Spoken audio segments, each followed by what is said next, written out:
আজকে আমি আপনাদেরকে ঘুরতে ঘুরতে এই বাইকটা সম্পর্কে একটু জানাবো।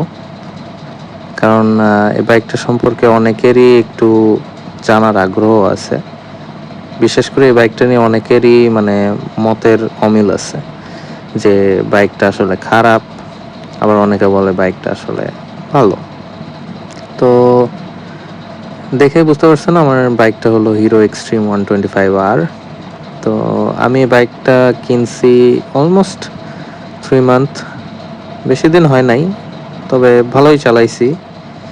এই পর্যন্ত চালাইতে চালাইতে আমি যা যা ফেস করছি আমি সেটা আপনাদেরকে তুলে ধরবো।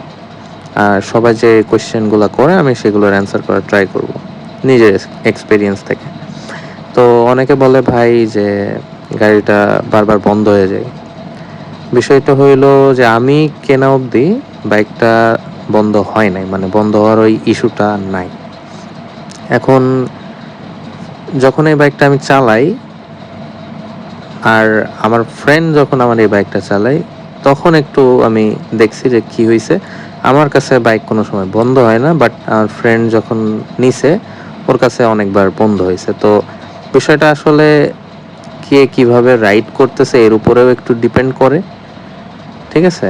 বাট যে আগে যেটা ছিল যে যার কাছে বাইক থাকুক না কেন এটা অফ হয়ে যায়, তো ওই ইস্যুটা অ্যাকচুয়ালি আর এখন নাই। নেক্সট যেটা আসে সেটা হলো যে ট্যাঙ্কিতে জং পড়া বিষয়টা।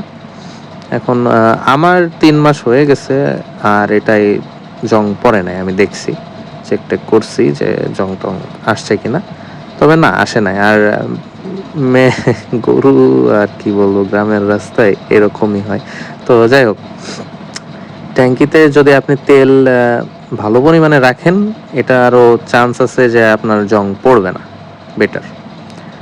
তারপরে হ্যাঁ, ইস্যু আছে, এটা বলবো না যে গাড়িতে কোনো ইস্যুই নাই, ইস্যু আছে অ্যাকচুয়ালি। এটার মিটারে যে গিয়ার ইন্ডিকেটরটা আছে এটা একটু স্লো, আমি গিয়ার শিফট করলাম 1 সেকেন্ড মতো ডিলে হয়। আর মাঝে মাঝে কি হবে যে আমি গিয়ার কমাইতেছি বা বাড়াইতেছি, এই সময় যে গিয়ারটা আটকায় যায় মতো লাগে একটু, অনেক টাইট।